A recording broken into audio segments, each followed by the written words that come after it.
Salutations à tous et à toutes, c'est FW et donc bienvenue dans cette édition de Talita. Talita, aujourd'hui, nous parlons de 5 signes pour reconnaître une amitié toxique. 5 signes pour reconnaître une amitié toxique. Pourquoi est-ce que nous parlons de ça? Parce que simplement, c'est un sujet qui n'est pas toujours abordé dans la maison de Dieu. C'est pas toujours un sujet qui est abordé dans la communauté des saints. À savoir que même dans le cadre de cette même communauté de saints, eh bien, tu vas avoir des personnes qui vont t'approcher, que tu vas considérer comme des amis, et qui vont te poignarder dans le dos, qui vont faire tout un tas de choses dans ta vie, et tu vas te retrouver souvent dans cette position de te demander, mais est-ce que vraiment ces personnes-là, n'est-ce pas, ont donné leur vie au Seigneur? Est-ce que ces personnes-là sont sérieuses dans leur appel en Christ, etc., etc. Mais ce que moi je voudrais faire par la grâce de Dieu au travers de ce partage, de ce podcast, c'est de te faire voir toute autre chose. C'est de te donner les signes pour reconnaître en fait une amitié toxique. Parce qu'il y a des signes qui te montrent tout à fait que cette personne-là n'est pas dotée des intentions les meilleures en ce qui concerne ta vie, en ce qui concerne, on va dire, ton évolution, en ce qui concerne même, à la limite, ta destinée prophétique. C'est pas tout le monde qui peut vivre avec l'idée que la personne qui est à leur côté va être plus grand ou plus grande qu'eux. Donc, comme il est de coutume dans cette émission, nous allons faire une séquence whiteboard. On va rentrer tout de suite dans le vif du sujet parce qu'on a énormément de choses à voir. J'essaierai d'être le plus court et le plus concis possible pour que nous puissions vraiment nous imprégner de la réalité de ce que c'est qu'une amitié toxique. Et je voudrais que tu retiennes juste une chose. Si tu es un élu, il faut que tu comprennes que la notion de faux amis ou la notion d'amitié toxique est inhérente à ton parcours. Je veux que tu arrêtes par la grâce de Dieu ici de te dire oui, c'est toujours à moi que ça arrive, etc., etc. Si Dieu t'a appelé, sache que ton appel, ton onction va attirer toutes sortes de personnes vers toi. Certaines seront bienveillantes, d'autres ne le seront pas. Certains vont se déclarer ouvertement tes ennemis et d'autres ne le feront pas. Chaque Christ a un Judas. Si tu n'es pas capable de vivre avec cette idée-là, il faut vraiment que l'Esprit de Dieu retravaille ton cœur. Et ça, tu peux le faire au travers de la prière et du jeûne pour que tu puisses admettre que ta vie ne sera pas toujours un long fleuve tranquille, et aussi que si Christ a été trahi, l'élève ne peut pas être, le disciple ne peut pas être plus grand que le maître, alors toi aussi, tu seras trahi. Séquence whiteboard. Alors, 5 signes pour reconnaître une amitié toxique. Alors, qu'est-ce que je pourrais te dire par rapport à ça? D'abord, on rentre dans la parole tout de suite. Psaume 55, 13 à 15. Psaume 55, 13 à 15. S'il te plaît, je sais que c'est affiché à l'écran, mais je t'en prie, prends ta Bible, n'est-ce pas? Lis ce passage, n'est-ce pas? Pour que tu puisses toi aussi t'imprégner de la réalité qui se cache derrière les Écritures. Et qu'est-ce que le passage te dit ici? Ce n'est pas un ennemi qui m'outrage. Je le supporterai. Ce n'est pas mon adversaire qui s'élève contre moi. Je me cacherai devant lui. C'est toi que j'estimais mon égal. Toi, mon ami et mon confident et mon ami. Ensemble, nous vivions dans une douce amitié. Nous allions avec la foule à la maison de Dieu. De quoi je suis en train de te parler? La Bible est là pour te prévenir que même dans la maison de Dieu, tu vas avoir des trahisons. Et je ne suis pas en train de vouloir t'encourager à devenir cette personne complètement paranoïaque, et on va voir ça par la suite, qui, chaque fois qu'elle rencontre une nouvelle personne, commence à à paniquer ou à se replier sur elle-même ou à ne pas vouloir tisser ou dresser, d'accord, dans sa vie de nouvelles relations. Non. L'idée, c'est de te faire comprendre une chose. C'est que même dans la maison de Dieu, la trahison fait partie des composantes. Dans la maison de Dieu, tu vas retrouver toutes sortes de personnes. Certaines sont à certains développements, encore à certains développements de leur vie. Il y a des choses qu'elles n'ont pas comprises. Et je veux que tu fasses ici la différence entre les gens qui te trahissent par faiblesse et les gens qui te trahissent à cause de ce que j'appelle la malice et la mauvaise intention. Donc, si tu étais dans l'idée qu'une fois entré dans la maison de Dieu, tu es dans l'endroit où jamais tu ne vas vivre la trahison, tu es dans l'erreur. C'est ce que je vais t'apporter comme élément aujourd'hui. Comment est-ce qu'ils opèrent ces gens-là? Eh bien, ils déguisent la jalousie et la haine en plaisanterie. Je te donne les 5 signes, et puis on va rentrer dans le détail. Ils se mettent en compétition au lieu de te célébrer. Ils disparaissent quand tu as besoin d'aide. Ils restent proches, mais juste assez pour te détruire. Et nous allons terminer par le 5e point. Ils calomnient et exposent tes secrets. Premier signe. Ces gens qui vont déguiser la jalousie et la haine en plaisanterie. Ça te donne la situation que nous avons dans la Bible, celle de Caïn et Abel. Ok? Alors, la Bible ne dit pas vraiment que Caïn Abel, ou plutôt que Caïn, passait son temps à plaisanter sur Abel. Mais tu peux comprendre les dynamiques qu'il y a dans les relations entre deux frères. Il y a souvent beaucoup de plaisanteries. Il y a souvent beaucoup de mots qui sont prononcés, d'accord, et sous le couvert de plaisanterie. Caïn, il va dissimuler sa jalousie derrière une apparente normalité. Il va inviter Abel au champ, comme un frère. Et dans ces champs-là, il va tuer Abel. Abel, viens, on va faire un tour, on va se balader et tout, et tout. Et puis Abel le suit.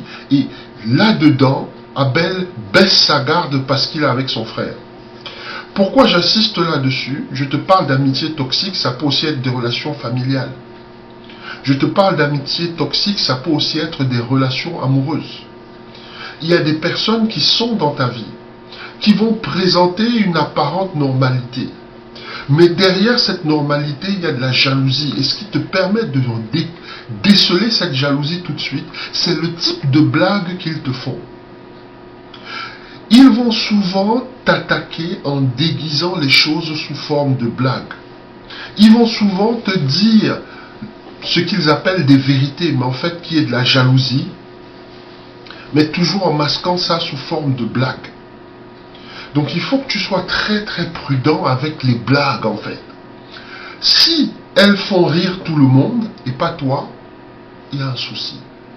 Il y a un vrai souci. Et Proverbe 26, 24, 25 te dit, l'homme malveillant se déguise avec ses lèvres, mais il recèle dans son cœur la tromperie. Ça veut dire quoi? Ça veut dire que méfions-nous toujours des personnes qui sont chaque fois en train de nous faire certaines blagues.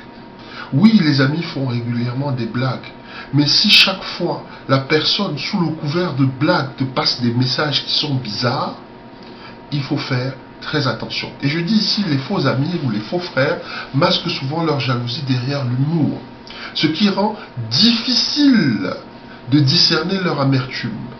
Méfie-toi toujours des gens qui tournent tout en dérision, surtout lorsqu'il s'agit de tes victoires et de tes accomplissements. Ok? Donc nous avançons et je te donne les conséquences de ça. Les conséquences du fait que chaque fois que tu accomplis quelque chose, du genre, tu as réussi à avoir une promotion au boulot.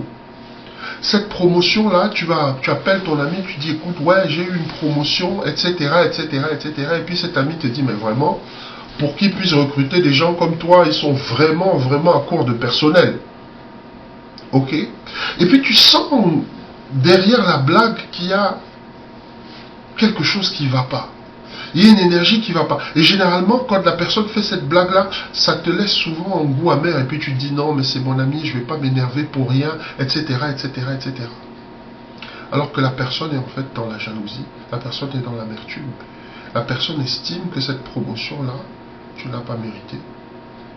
C'est la seule raison pour laquelle elle te dit ça. Et ça, le fait de vivre avec ce type de personnes-là qui sont toujours en train de dénigrer, ou en train de tourner en dérision, ou en train de rigoler sur tes accomplissements et sur tes victoires, ce n'est pas anodin, ça a des conséquences. Et voilà la première conséquence.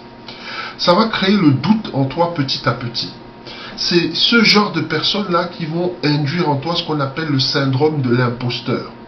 Tu vas commencer à penser que tu n'es pas l'homme ou la femme de la situation, simplement parce qu'il y a toujours quelqu'un, chaque fois que tu accomplis quelque chose, qui est toujours en train de tourner ça en dérision, toujours en train de faire des blagues bizarres, des blagues de mauvais goût. Et derrière ces blagues-là, eh bien, il se cache la véritable jalousie de la personne.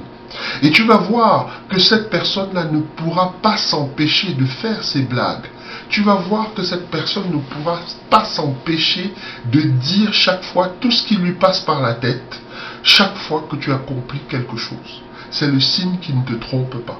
Tu vas regarder chaque fois que tu lui as dit quelque chose, ça a toujours été une blague bizarre.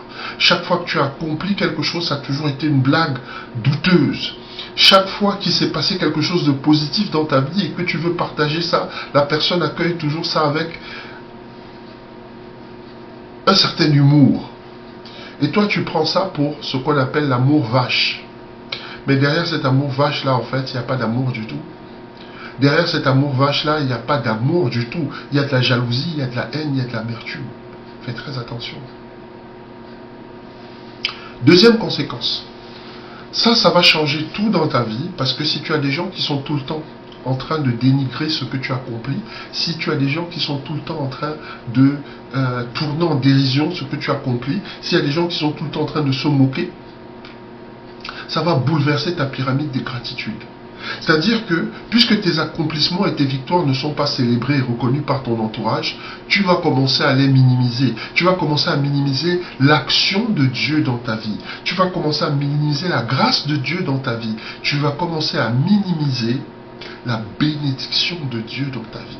Ça va tuer en toi toute forme de gratitude. Ça veut dire que les actions de grâce même, tu ne pourras plus les faire. Ça veut dire même que remercier Dieu pour ce qu'il fait pour toi dans ta vie, tu ne pourras plus le faire correctement.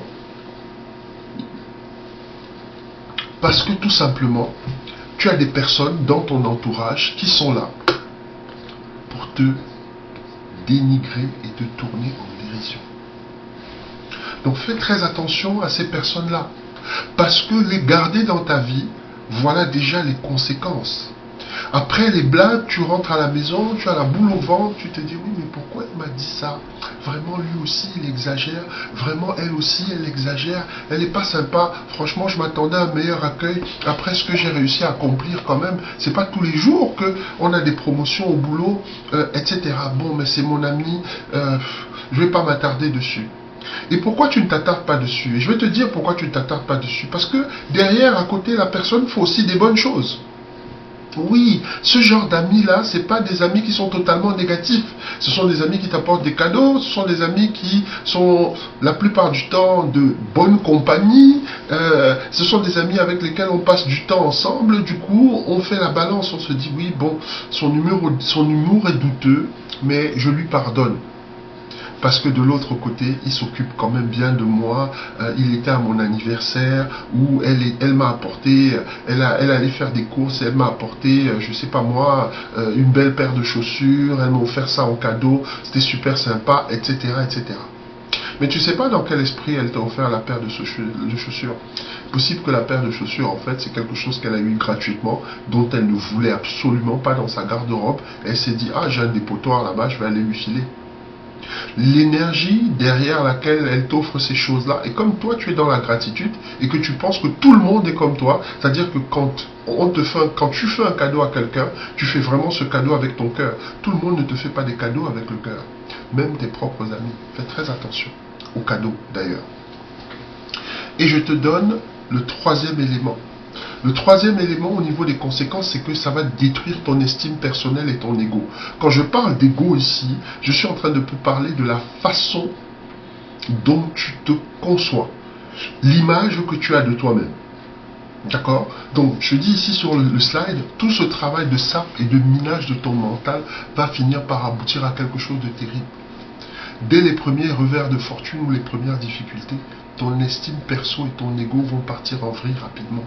C'est pour ça que parfois tu ne comprends pas. Avant de rencontrer certaines personnes, tu étais super positif. Avant de rencontrer certaines personnes, tu étais super positif.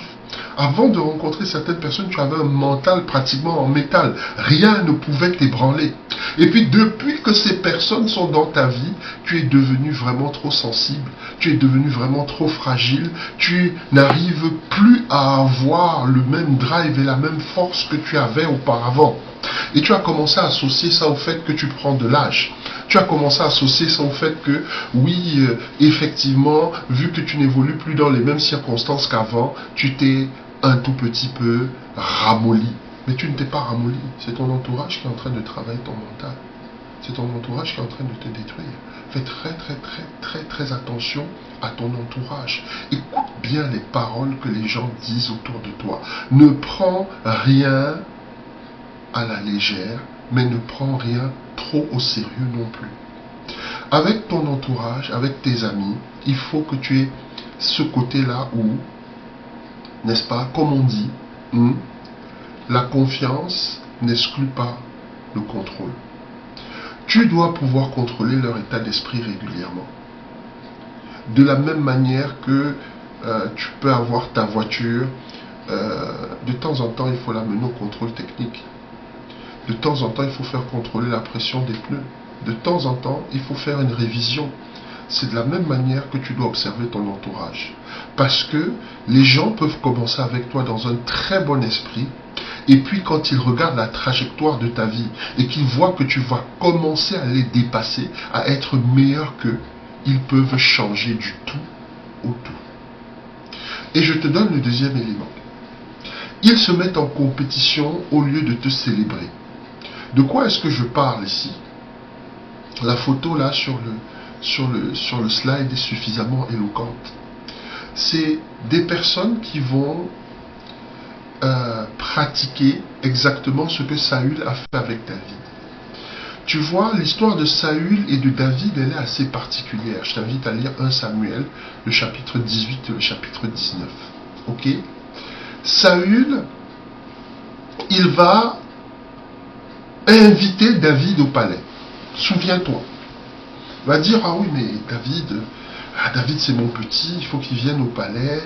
David est tellement proche de Saül que quand Saül est tourmenté par le mauvais esprit qui le tourmentait, l'esprit méchant qui le tourmentait, la Bible te dit une chose.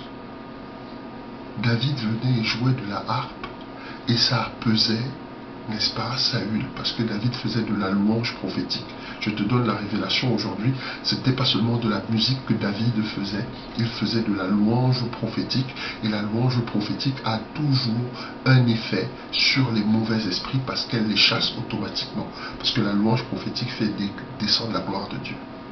Ok, mais c'était une parenthèse. Je veux juste que tu vois, au début, la relation entre Saül et David, elle est très bien.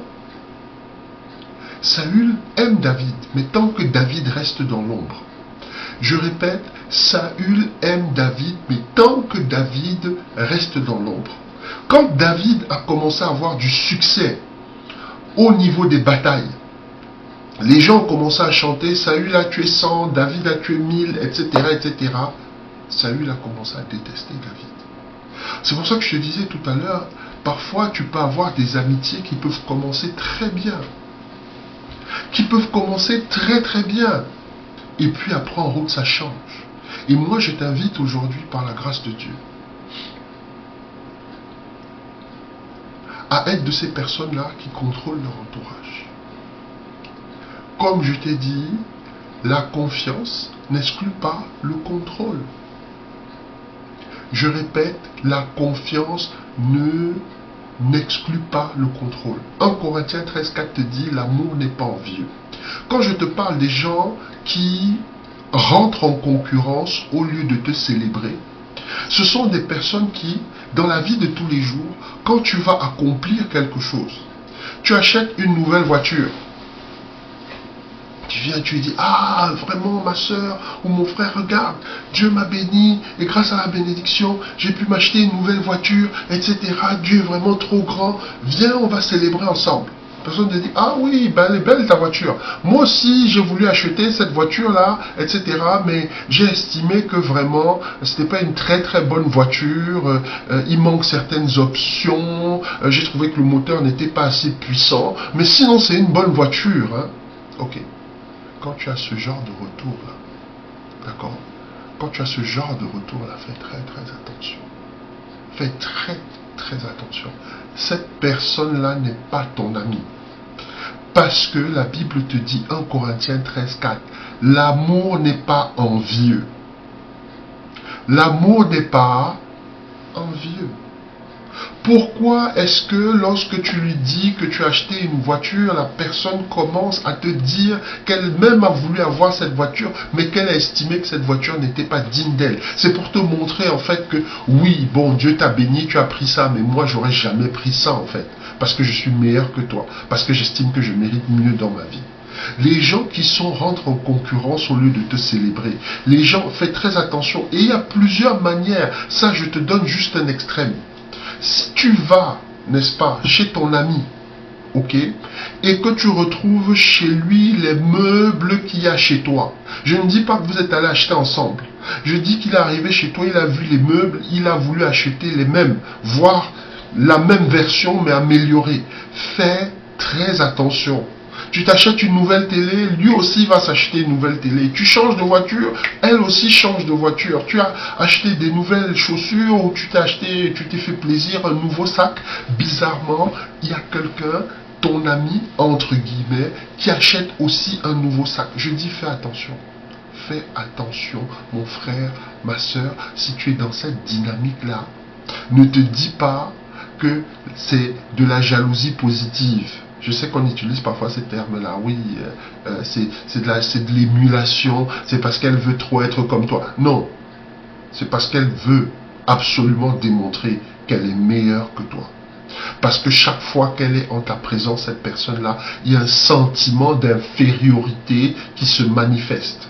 Au début, parce que tu l'aides, parce que tu lui apportes de l'aide, cette personne-là, elle va t'apprécier. Mais au fur et à mesure que tu vas avancer dans la relation avec la personne, chaque fois tu vas démontrer à la personne qu'elle a besoin de toi. Et ce sentiment-là, au début, ça va être de la reconnaissance. Et au fur et à mesure qu'on va avancer, ça va être de la haine, de la jalousie. Et à partir de là, tout est possible. Pourquoi de la haine et de la jalousie? Parce que finalement, chaque fois qu'elle se rend à ta présence, cette personne-là, elle va se sentir inférieure. Tu auras beau lui donner des cadeaux, l'aider, l'encourager en lui disant oui, mais moi je veux vraiment que tu réussisses aussi. Mais dans son cœur, cette personne sera là, oui, elle me donne des cadeaux pour m'humilier, elle me donne des cadeaux pour me montrer que je n'ai rien, elle me donne des cadeaux pour me montrer que je suis pauvre. Fais attention à toutes ces choses. Et les conséquences. Parce que les conséquences, ce n'est pas seulement la trahison. Les conséquences, elles ont un vaste champ d'opération dans ta vie. C'est pas seulement la trahison, c'est pas seulement les ragots, c'est pas seulement les calomnies, d'accord? Les conséquences ont plusieurs applications dans ta vie et je te donne la première.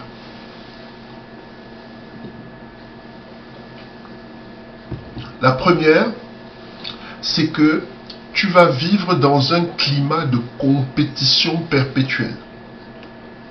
Ok? Tu vas vivre dans un climat de compétition perpétuelle. Parce que ces gens-là, quand ils sont dans ta vie, ils sont toujours tellement en train de compétir que finalement, toi aussi, tu vas rentrer dans la danse. Parce qu'à un moment, tu vas te rendre compte que mais cette personne a acheté aussi une voiture. Moi aussi, il faut que je lui montre. Pourquoi est-ce que chaque fois que je fais quelque chose, il veut faire? Ok, bon, puisque c'est ça, moi aussi, il faut que je fasse. Et là, tu es rentré dans cette compétition perpétuelle. Parce que finalement, tu vas avoir peur d'être devancé. Tu vas avoir peur d'être relégué au second plan. Tu vas devenir exactement comme la personne qui dit être ton ami, mais qui en fait est ton rival. C'est pour ça qu'en anglais, on parle du terme frenemy. Frenemy, ça veut dire, c'est un mix de friend and enemy. On a mélangé les deux et ça te donne frenemy. Cette personne-là, c'est un frenemy. Ok? Et là, il va y avoir un autre phénomène. Le candidaton va devenir ton domaine de définition. Tu vas commencer à faire les choses par rapport à ce que tes soi-disant amis pensent. Tu vas commencer à dire les choses par rapport à ce que tes soi-disant amis peuvent concevoir, non pas par rapport à tes propres valeurs. Tu vas commencer à refuser d'être toi-même. Si tes soi-disant amis qui font la concurrence avec toi, d'accord, sont entre guillemets dans une dynamique de consumérisme, toi aussi tu vas commencer à parler comme un consumériste, comme quelqu'un qui, s'il n'a pas le dernier iPad, le dernier iPhone, le dernier ceci, il n'est rien. Donc, il faut absolument qu'il ait toutes ces choses. Le candidaton devient tellement important. Il y a des personnes qui viennent à l'église juste pour montrer les nouvelles choses qu'il y a dans leur vie. Et ça, ce n'est pas une bonne chose. Et si tu marches avec quelqu'un qui est comme ça, il faut que tu saches ce que la Bible dit par rapport à ce type de personne. La Bible te dit que les mauvaises compagnies corrompent les bonnes mœurs. Ça veut dire que si tes amis ont de mauvaises habitudes, comme on dit chez moi, si tes amis ont de sales habitudes, ces sales habitudes-là vont devenir tes habitudes. Et je te donne le dernier élément. Le dernier élément, c'est que tu vas finir par perdre la joie. La joie et le plaisir des interactions sociales. C'est-à-dire que s'il y a au-dedans de toi un plaisir à aller vers les gens, parce que tu vis en permanence, en compétition permanente avec tes amis, tu vas commencer à concevoir le monde entier comme une compétition. Et là, ça ne sera plus un plaisir pour toi d'aller vers les gens. Tu vas commencer à te replier sur toi-même. Parce que chaque fois que tu mets un pied dehors dans le sens d'aller vers quelqu'un, tu auras une partie de toi qui va commencer à chercher à jauger la personne, à l'évaluer et à entamer, entre guillemets, une compétition. Or, la compétition n'est pas le mode d'expression de l'amitié. Si tu as des amis qui cherchent toujours à montrer qu'ils sont meilleurs que toi, si tu as des amis qui cherchent toujours à montrer qu'ils ont plus que toi, si tu as des amis qui cherchent toujours à montrer qu'ils ont quelque chose que toi tu n'as absolument pas, fais très attention. Et là, je te donne l'élément le plus caractéristique. Le plus caractéristique de tout ce dont nous avons parlé. C'est-à-dire que tu as, n'est-ce pas, des personnes qui sont susceptibles de disparaître quand tu as besoin d'aide. Je répète, tu as des personnes, n'est-ce pas, qui sont susceptibles de disparaître lorsque tu as besoin d'aide. Lorsque tu as vraiment besoin d'aide, ces soi-disant amis toxiques là, tu ne les vois pas. Et je te donne un passage dans la Bible qui est très intéressant. C'est les disciples à Gethsémani. Alors la référence n'est pas bonne hein, pour ce slide-ci là. Mais je veux juste que tu vois à Gethsémani ce qui s'est passé. Yeshua il demande aux disciples de venir avec lui. Les disciples ils s'endorment. Et après, quand il se passe ce qui se passe avec les soldats, quand Christ est attrapé, les disciples s'enfuient. Ok? Et là, je veux que tu vois le contraste, à quel point il est flagrant.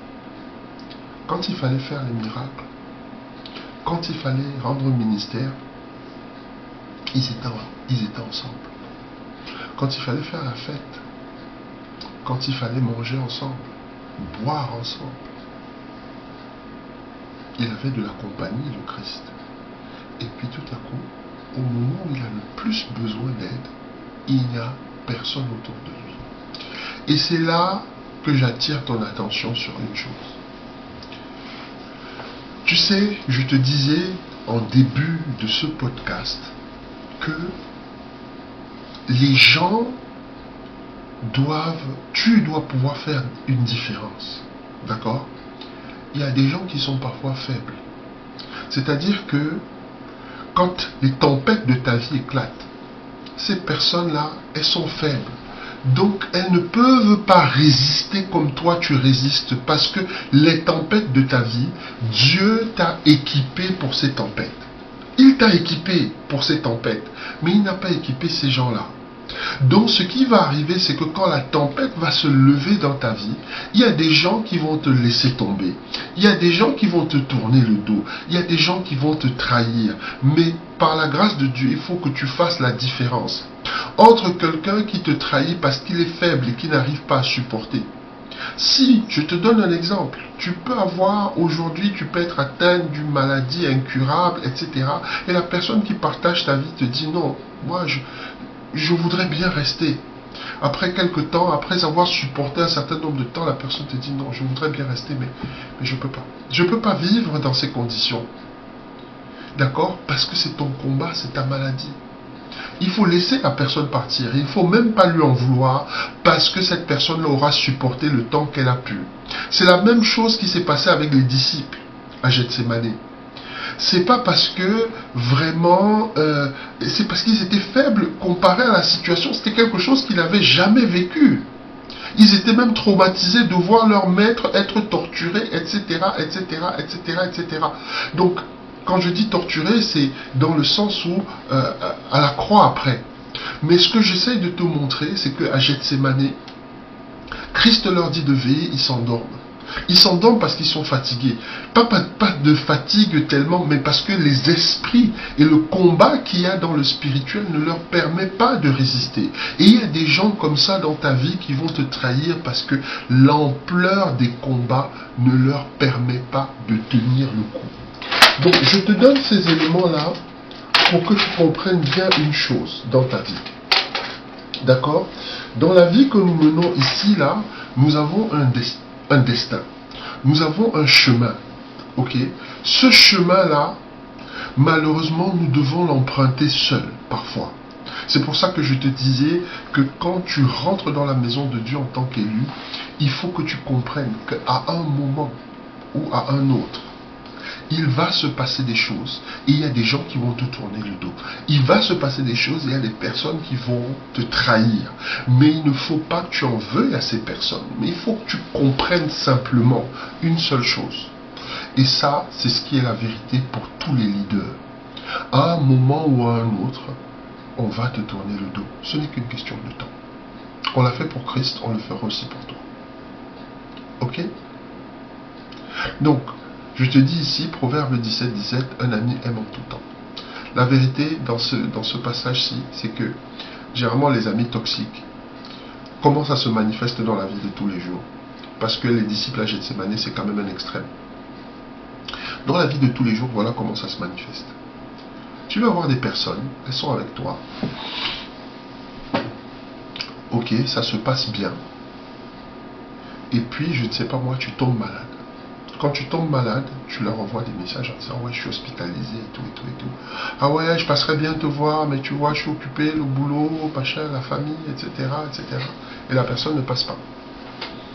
Et puis, dès que tu sors de l'hôpital, et que, je ne sais pas moi, par la grâce de Dieu, tout s'est bien passé, je ne sais pas moi si on t'a opéré, etc. Finalement, tu as mis la maladie derrière toi.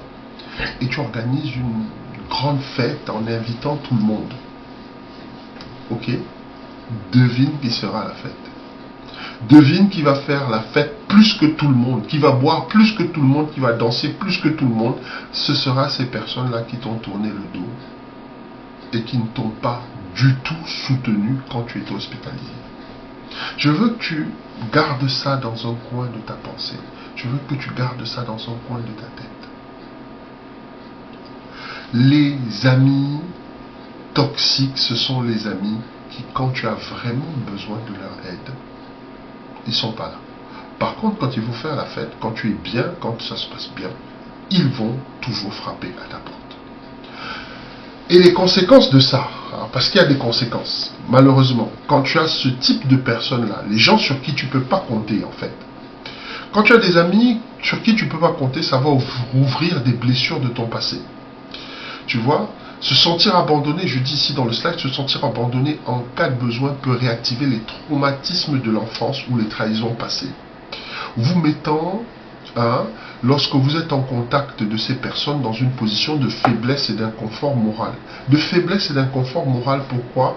Parce que tu te dis, oui, mais cette personne est avec moi, mais est-ce que je peux vraiment compter sur elle? Donc, ça change complètement les dynamiques spirituelles de ta vie.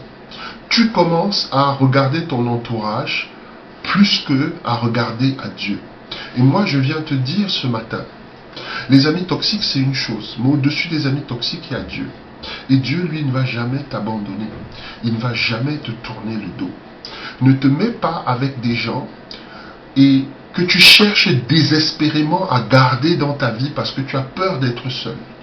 Ne te mets pas avec des gens que tu es prêt, d'accord, à garder dans ta vie auprès de n'importe quelle compromission parce que tu as peur de finir seul. Il ne doit rien y avoir dans ta vie que tu puisses avoir peur de perdre plus que Dieu. Je répète, il ne doit rien y avoir dans ta vie que tu doives avoir peur de perdre, si ce n'est Dieu.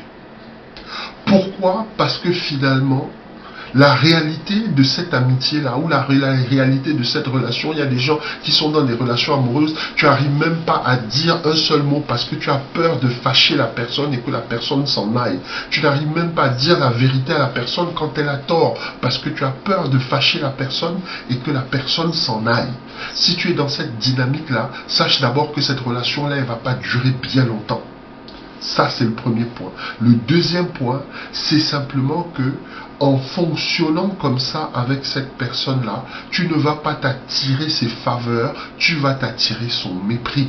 Parce qu'à un moment, cette personne va savoir que quel que soit ce qu'elle fait ou quel que soit ce qu'elle te fait, tu seras toujours là et tu vas toujours dire oui à tout ce qu'on te fait subir. Donc fais très attention parce que ça va rouvrir des blessures de ton passé. Ça va te mettre dans une position de faiblesse mentale. Tu seras faible mentalement face à ces personnes-là. Et quelquefois, quand on rencontre ce type de situation-là, c'est le moment où tu dois te repentir. Parce qu'il y a un passage dans la Bible qui te dit « Tu aimeras l'Éternel ton Dieu de tout ton cœur, de toute ton âme, de toute ta force, de toute ta pensée, de toute ta volonté. » Si tu es cette personne-là, il ne doit y avoir aucun ami que tu dois avoir peur de perdre. Il ne doit y avoir aucun petit ami ou petite amie que tu dois avoir peur de perdre. Et je vais même aller plus loin, il ne doit y avoir aucune épouse, aucun époux que tu dois avoir peur de perdre. Parce que la seule chose qui est vraiment dangereuse en termes de perte, c'est ta relation à Dieu. Parce que là, c'est ton âme qui est condamnée. Vois l'histoire de Job. Job a tout perdu, mais après, il a tout eu après. J'essaie juste de te donner ces éléments parce que ce type de relations-là vont détruire ton mental parce que ça va toujours te ramener à des trahisons passées et tu vas commencer à avoir un phénomène qui est très intéressant, c'est les problèmes de confiance. Tu vas commencer à douter de ta valeur. Tu vas toujours commencer à te dire oui, non, mais c'est toujours comme ça dans ma vie. Tu vas avoir peur d'être déçu, peur d'être abandonné, peur d'être ignoré parce que tu vas commencer à te poser la question de savoir pourquoi dans ta vie les gens te tournent tout le temps le dos, pourquoi dans ta vie les gens te trahissent tout le temps, alors que c'est faux, les gens ne te trahissent pas tout le temps. C'est vrai qu'il y a des gens à qui tu as accordé ta confiance et qui t'ont trahi, mais ça ne montre pas que tu n'es pas une personne digne de valeur, ça montre simplement que tu manques de discernement. Et je continue, et là, il y a autre chose. Je t'ai parlé de faiblesse et d'inconfort moral. La position de faiblesse et la position d'inconfort moral peuvent t'amener aussi à développer, n'est-ce pas, une aptitude à la souffrance en silence. Tu vas commencer à souffrir en silence. Ce sera une souffrance que tu ne voudras pas partager. Ce sera une souffrance que tu ne voudras pas montrer. Tu vas garder ça au plus profond de toi, ce sentiment-là d'être totalement dépendant des gens. Ok? Et ça va renforcer en toi un mensonge. Le mensonge comme quoi tu dois gérer tout toute seule. Le mensonge comme toi que tu dois gérer tous tes problèmes tout seul. C'est un mensonge. Alors que la Bible te dit que le fer aiguise le fer. C'est cette même Bible qui te dit que deux valent mieux qu'un. Mais toi, tu vas te murer, t'enfermer dans ton silence, dans ta solitude, parce que tu as peur d'être avec des personnes qui sont susceptibles de te décevoir ou de t'abandonner dans les moments clés. Or, la Bible te dit que le fer aiguise le fer. Ça veut dire qu'en ayant quelqu'un à tes côtés qui est comme toi, tu seras encore meilleur. Ça veut dire deux valent mieux qu'un. Et la Bible est même claire là-dessus. Elle va plus loin en te disant que deux valent mieux qu'un. Elle te dit là où deux ou trois sont assemblés, je suis au milieu d'eux. Donc j'essaye de te faire comprendre que l'amitié, ce n'est pas quelque chose que tu dois fuir parce que les gens ne sont pas sérieux. L'amitié, ce n'est pas quelque chose que tu dois repousser parce que tu n'as pas le discernement. L'amitié, ce n'est pas quelque chose que tu dois repousser parce que tu es quelqu'un qui s'attache d'une façon totalement malsaine. Il y a des attachements qui sont malsains. Ok, il y a des personnes qui sont attachées à leur ami d'une façon où même si Dieu leur dit quitte la ville où tu as tes amis pour aller faire autre chose dans une autre ville, la personne va dire absolument non. Et je viens te prévenir aujourd'hui. Fais très attention aux décisions que tu prends par amitié. Ce sont généralement des décisions qui vont t'éloigner de Dieu. Ce sont généralement des décisions qui vont t'éloigner de ta destinée prophétique. Ce sont généralement des décisions qui vont impacter durablement ton destin. Sache que dans la vie d'un homme, les choses se passent par saison. Dans la dernière édition de Talita, nous avons parlé d'Astaroth et de son impact dans nos vies. Et durant le webinaire du mois précédent, nous avons parlé de 7 démons, 7 esprits méchants que le diable a libérés pour bloquer le destin des élus de Dieu. Moi, je viens te prévenir aujourd'hui. Toutes les décisions que tu vas prendre, fais très attention de savoir si elles ne sont pas motivées par la chair ou si elles ne sont pas influencées par des esprits méchants. Parce que Dieu opère par saison. Et le but de la plupart de ces gens-là, de la plupart de ces esprits méchants, c'est de placer dans ta vie des agents qui vont faire en sorte que ta saison de visitation passe, ta saison de bénédiction passe, ta saison de prospérité passe, ta saison de succès passe et que tu n'es pas un sou, que tu n'es pas un franc, que tu n'es pas une bénédiction, que tu n'es pas le mariage que tu souhaites, que tu n'es pas le succès que tu veux avoir, simplement parce que pendant le moment où tu devais prendre certaines décisions, parfois ça passe par des moments de jeûne. Tu dois rentrer dans un jeûne de 31 jours, mais tes amis t'appellent toujours au téléphone. Oui, viens, il faut qu'on fasse la fête, il faut ceci, il faut cela. Au lieu de leur dire, écoutez, je suis dans mon projet spirituel actuellement, je suis dans mon couloir avec Dieu et je n'entends pas partager ce couloir avec qui que ce soit. Il y a des moments où tes amis ne doivent pas pouvoir avoir accès à toi. Je suis obligé de te dire la vérité. Quatrième chose, quatrième signe. Ce sont des amis qui vont rester suffisamment proches, mais juste assez pour te détruire. Et là, nous avons le cas de notre ami Judas l'Iscariote. Oh, Judas l'Iscariote, tu peux lire l'histoire dans Matthieu 26, 14, 50, Jean 13, 18, 27. Nous n'allons pas le faire ici parce que l'histoire de Judas l'Iscariote est tellement courue et même dans le monde, on te parle de Judas. Ok, mais je veux que tu retiennes une chose. Et c'est pour ça que je dis qu'il reste suffisamment proche pour te détruire. Judas l'Iscariote, son cas est particulier. Et il y a une raison pour laquelle on l'appelle l'Iscariote.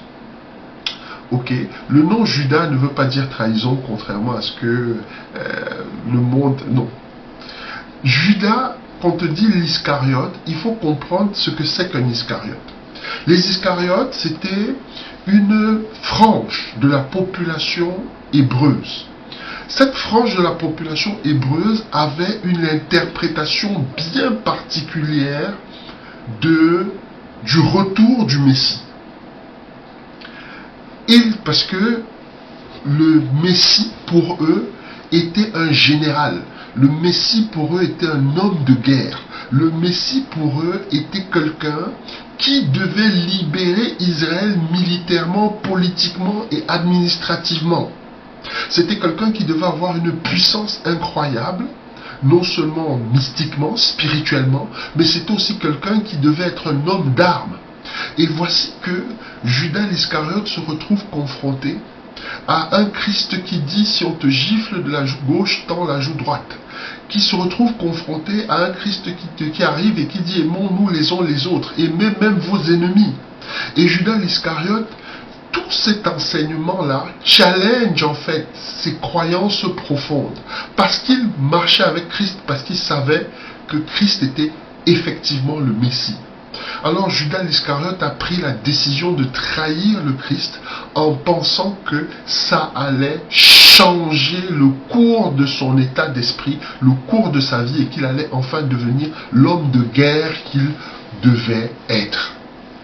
Judas l'Iscariote, c'est ce genre de personnes qui restent à côté de toi, mais qui ont leur propre plan dans ta propre vie. C'est ce genre de personnes qui restent dans ton ministère, mais qui ont une vision dans ta vision. C'est ce genre d'amis qui marchent côte à côte avec toi, qui vont en vacances avec toi, mais ils le font parce qu'ils ont un plan.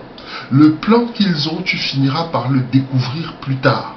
Le plan qu'ils ont, il finira par apparaître à tes yeux. Et alors là, il sera beaucoup trop tard. Ils vont toujours utiliser l'affection. Rappelle-toi la relation, la dynamique de la relation qui est entre Judas et Christ est une dynamique de confiance.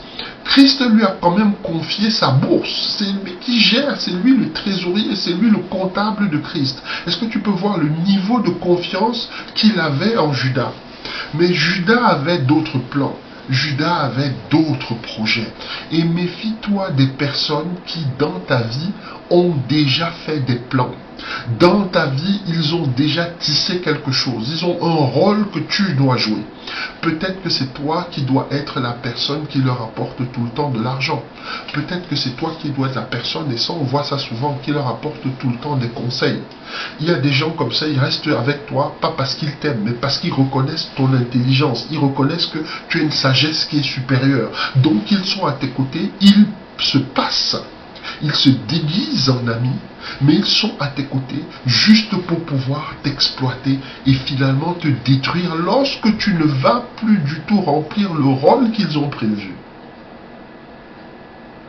Et je te dis ici sur le slide, n'est-ce pas, les ennemis masquent souvent leur satisfaction lorsque les choses tournent mal pour vous. Faites très attention, faites très attention aux personnes qui sont toujours en train d'avoir une vision dans ta vision. Il y a des gens comme ça qui sont des spécialistes d'avoir des visions dans les visions des gens. Et les conséquences alors sur ton mental, les conséquences dans ta vie spirituelle. Après avoir été trahi par un proche, on remet en question toutes les relations. C'est-à-dire que tu vas être trahi par un proche, mais toutes les autres relations de ta vie familiale, professionnelle, etc., tu vas remettre ça en question. Tu vas devenir trop prudent quant aux personnes à qui faire confiance. Et tu vas remettre en question tes motivations et ta capacité à t'ouvrir à autrui. Ça veut dire que là, quand l'esprit va t'encourager à aller vers quelqu'un pour prier pour cette personne, quand l'esprit va t'encourager à aller vers quelqu'un pour soutenir cette personne, toi, parce que tu as été trahi précédemment, tu vas dire oui, je veux encore aller, après cette personne-là va me faire un coup tordu, je veux encore aller, et puis après cette personne-là va me calomnier, je veux encore aller, et après je veux encore faire, entre guillemets, les choux gras des ragots des quartiers. Je suis fatigué en fait des relations, mais Dieu ne t'appelle pas à marcher en fonction de ce que les gens vont dire, en fonction de ce que les gens vont faire. Même Christ, les gens ont dit qu'il faisait les délivrances avec l'aide du diable. Donc je suis là pour, par la grâce de Dieu, te faire comprendre que avoir ce type de personnes dans ta vie n'est pas anodin. Des personnes qui sont là, qui ont des visions dans ta vision, voilà ce que ça va développer à la fin. Ça va t'amener aussi à une perte de foi, une détresse spirituelle. Parce que lorsque la trahison vient de ton cercle, de ton entourage, par exemple, famille, église, famille spirituelle, ta foi va être secouée, ta foi va être remise en cause, ta foi va disparaître. Il y a des gens, ils sont allés dans des assemblées, on leur a fait des coups tordus, et ça a fait en sorte qu'ils renoncent complètement à marcher avec Dieu. Mais il ne faut pas qu'il en soit ainsi. Il ne faut pas qu'il en soit ainsi. Ce n'est pas une église qui t'a appelé, c'est Christ.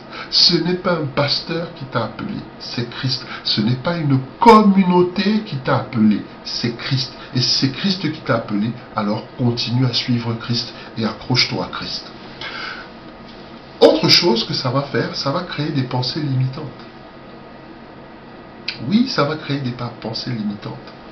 Et il faut que tu fasses très attention à ça, parce que le fait d'être trahi, le fait que ta confiance soit, on va dire, abusée par toutes ces personnes-là, ça va faire en sorte que tu commences à avoir une image de toi, de quelqu'un qui est trop naïf.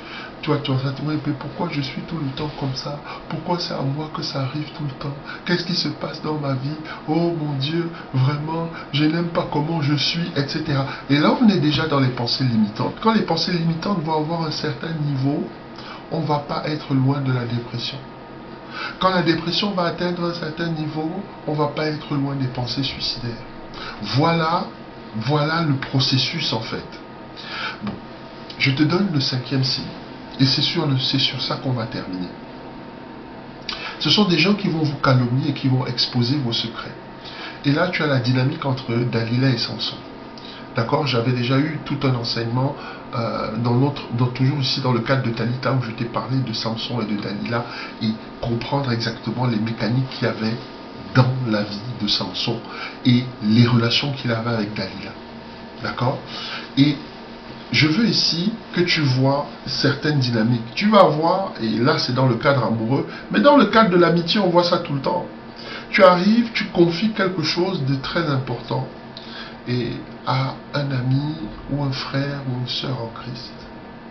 Et puis ton secret se retrouve dans toute la communauté. Tu lui dis, frère, prie pour moi parce qu'actuellement je rencontre telle ou telle situation. Ou peut-être j'ai fauté. Oui, j'ai fauté dans mon mariage ou j'ai fauté financièrement, j'ai pris des sous là où je ne devais pas prendre, etc., etc., etc. Vraiment, prie pour moi, soutiens-moi dans la prière. Et puis, pouf, ton secret est dehors, ton secret est dans toute l'assemblée. Ce n'est pas ton frère, ce n'est pas ta soeur, ce n'est même pas ton ami. Sache que tu as affaire là à un frénemi. Parce que un ami véritable, comme on dit, l'amour couvre une multitude de fautes. Mais si toi tu es dans une amitié, si toi tu es dans une relation où tes fautes ne sont pas couvertes, mais elles sont exposées, il faut que tu comprennes exactement où tu es. Et ça va avoir des conséquences. Et des conséquences terribles. Ok? Tu vas vivre dans l'angoisse de la peur et de la honte du scandale. La peur d'être découvert ou humilié, ça va créer une insécurité chronique. Parce que chaque fois que tu vas dire quelque chose, tu vas commencer à avoir peur que ce soit reporté, que ce soit ramené, que ce soit déformé. Et tu vas commencer donc à avoir l'impression que pour marcher ou pour fonctionner, il faut cacher plein de choses. Il y a des gens qui n'arrivent même plus à avoir des discussions avec leurs amis, des discussions vraiment profondes, parce qu'ils ont peur que, entre guillemets, ces mêmes mots qu'ils ont prononcés dans le cercle de l'intimité avec leurs amis, quand ça va sortir, ça va être tout autre chose. Et c'est aussi comme ça dans les relations. Si tu es dans une relation avec quelqu'un, cette personne-là t'a déjà tellement fait de coups, t'as déjà tellement exposé tes secrets que tu commences à avoir peur même de lui confier des choses importantes. Comprends juste une chose. Comprends juste une chose. C'est que cette personne-là n'est pas vraiment ton ami. Cette amitié-là, elle est toxique. Et donc ça va amener une honte et une confusion identitaire, c'est-à-dire que le fait que constamment tes secrets soient dehors, tu vas commencer à petit à t'auto-censurer. Tu ne vas plus oser faire certaines choses. Tu ne vas plus oser dire certaines choses. Tu ne vas même plus oser te comporter d'une certaine manière. D'accord? Et ça va finir par te détruire et te bouffer à l'intérieur. Fais très attention avec ces faux amis-là. Ces faux amis-là vont finir par développer des choses au-dedans de toi que Dieu n'a même pas prévues. Et je te donne le dernier point, la dernière conséquence, c'est que tu vas perdre ce que j'appelle ta vulnérabilité. Tu vas toujours vouloir te montrer fort. Tu vas toujours vouloir te montrer le plus fort, la plus forte. Tu vas vouloir montrer que tu n'as absolument aucune faiblesse, que tu es trop sainte, que tu es trop saint. Et les gens pourront même plus prier pour toi parce que tu ne pourras même plus leur dire exactement quels sont tes problèmes. Tu vas créer un personnage virtuel, une image de toi qui est absolument fausse. Et cette image-là va faire en sorte que tu vas finir isolé. Tu vas finir isolé parce que les gens ne vont plus voir l'intérêt d'être dans ta vie, parce que chaque fois que tu es dans leur présence, tu ne te montres jamais véritablement comme tu es. Tu donnes toujours une image de toi. Et le fait que tu sois toujours en train de donner une image de toi va aussi commencer à t'enlever ton empathie. Parce que tu ne vas pas comprendre que les autres ne puissent pas fonctionner de la même manière que toi. D'accord? Donc je dis ici, vous devenez émotionnellement réservé, toujours en train de surveiller ce que vous dites et que vous faites en toutes circonstances. Et c'est pour les mêmes raisons que vous pardonnerez difficilement à ceux qui n'en font pas autant. Ok. Donc voilà ce que je pourrais te dire. En conclusion, pour revenir à tous ceux dont nous avons parlé, je te dirais simplement que l'amitié est une très belle chose. L'amitié est une chose magnifique. Mais l'amitié ne doit pas être vécue comme toi tu l'entends. Tu dois contrôler ton entourage. Tu dois t'enquérir de l'état d'esprit de ton entourage. Parce que cet état d'esprit est susceptible de changer au fur et à mesure que vous avancez dans la relation. Et ça, c'est pareil pour le mariage, c'est pareil pour les amis, c'est pareil professionnellement. Tout type de relation que tu tisses, tu dois exercer du discernement. Et arrête de me sortir des choses du genre « l'amour est aveugle ». Pourquoi? Parce que comme dit mon mentor, Dieu est amour, mais lui, il n'est pas aveugle. Tu dois pouvoir voir les qualités et les défauts de tes amis. Si tu ne vois pas les qualités et les défauts de tes amis, sache que tu n'es pas vraiment dans de l'amitié, mais tu es dans une forme avancée d'idolâtrie. Je dis bien une forme avancée, très sophistiquée d'idolâtrie, où tes amis deviennent ces êtres parfaits, ces êtres angéliques, qui ne font jamais de mal, qui n'ont jamais de défauts, etc., etc., etc. Ça, c'est de l'idolâtrie, en fait. J'essaie de te donner ces éléments-là, parce que finalement, la plupart des trahisons que nous vivons dans nos vies, eh bien, Dieu nous donne toujours tous les signes. Tous les signes nous montrent exactement à qui nous avons affaire. Mais nous décidons souvent d'ignorer ces signes au profit, d'accord, de nos sentiments. On écoute ce que notre cœur dit au lieu d'écouter ce que Dieu nous dit. Et c'est pour ça que nous nous retrouvons souvent dans ces situations. Mais par la grâce de Dieu, j'espère que ce partage-ci a pu t'apporter un certain nombre d'éléments pour te faire grandir en esprit et pour t'ouvrir les yeux sur la réalité que les amitiés toxiques, c'est quelque chose dont tu dois absolument te débarrasser. Alors, avant de se séparer, comme d'habitude, nous allons faire une prière. Je veux que tu dises ceci après moi. Père éternel, je te rends grâce pour ce partage. J'ai entendu la voix de ton serviteur et je voudrais, par ta grâce, que tu m'ouvres les yeux, que tu me permettes de discerner toutes les amitiés toxiques, toutes les relations toxiques qu'il y a dans ma vie, qui m'empêchent de marcher dans ta bénédiction, qui m'empêchent de marcher sur le chemin, n'est-ce pas, de ma destinée prophétique, qui me retardent spirituellement, ou encore toutes les amitiés toxiques qui sont en train de conspirer contre mon élévation et mon succès. Je te rends grâce parce que ta main est sur moi. Protège-moi tout au long du chemin. Ouvre mes yeux. Montre-moi les choses qui sont cachées dans les cœurs. Parce que c'est toi seul qui es capable de sonder les reins. Et c'est toi seul qui es capable de sonder les pensées de tout un chacun. Révèle-moi les choses qui ne vont pas dans ma vie, les relations que je ne dois pas avoir, les personnes dont je dois m'éloigner, celles dont je dois me rapprocher, celles à qui je peux faire confiance et à celles à qui je ne peux surtout pas faire confiance. Au nom de Yeshua, j'ai prié. Amen. Voilà les amis, on va s'arrêter là pour cette édition de Talita. Avant de se séparer, je te rappelle quand même que le replay de ce webinaire, 7 démons qui détruisent ta destinée et ton potentiel, est toujours disponible. D'accord? Disponible sur maranatadigital.org/webinar. Tu te connectes, tu peux avoir ce webinaire-là en replay, prends-le, et puis il y a tellement d'enseignements. Tu verras que cet enseignement qu'on a reçu aujourd'hui, il y a pas mal de choses déjà qui sont évoquées dans ce webinaire-là. Et si tu as traversé toi aussi des périodes où tu n'as jamais compris, des périodes où chaque fois qu'il se passe quelque chose de positif dans ta vie, le diable se lève et réussit à renverser le plan que Dieu a fait dans ta vie ou à le retarder, eh bien, il faut que tu lises. Il faut absolument que tu vois ce qui est indiqué dans ce webinaire pour que tu puisses avoir tous les éléments. Ok? Pour que tu puisses avoir tous les éléments pour combattre, résister et anticiper même sur l'œuvre de l'ennemi. Autre chose, si tu souhaites soutenir ce ministère, deux choses.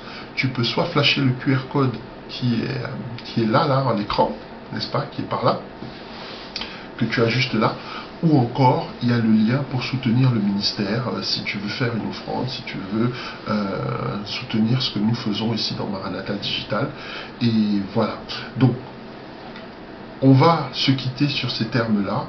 Je te souhaite un très bon Shabbat pour ceux qui pratiquent le Shabbat, un très bon dimanche pour ceux qui vont le dimanche à l'église, et on se retrouve la semaine prochaine, toujours sur cette chaîne, pour un autre podcast, pour une autre édition de Talita. D'ici là, reste béni, marche dans la bénédiction, et surtout, sois béni. À très bientôt.